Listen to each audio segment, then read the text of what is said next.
What's up guys? Good evening. So for today's video, asa man ko. Tara, nakadry sa Mandani Bay.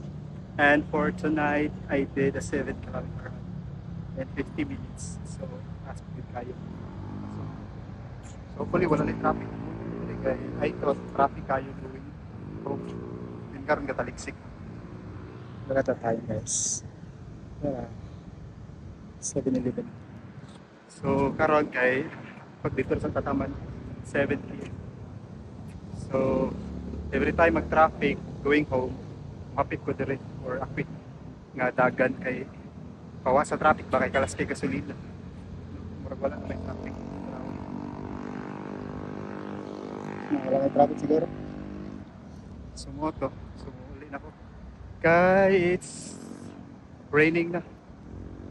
Look at the view.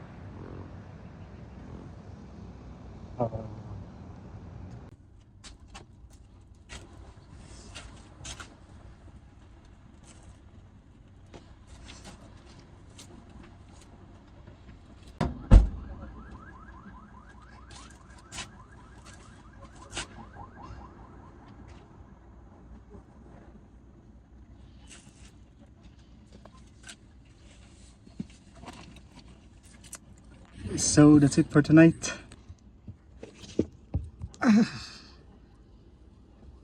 7 km it is. So kapoy. So yun na akong gi-check go from Robinson.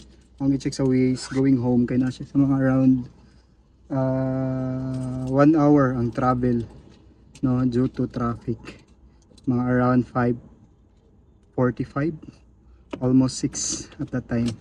Karon let me check no. What time naman? It's 7:15. So ako i-check later kung kila na ka oras. So hinahinay ta kay basin mo kusog ang ulan no. Ubya na sa baha ang mga tao. So, see you on my next run. Bye bye.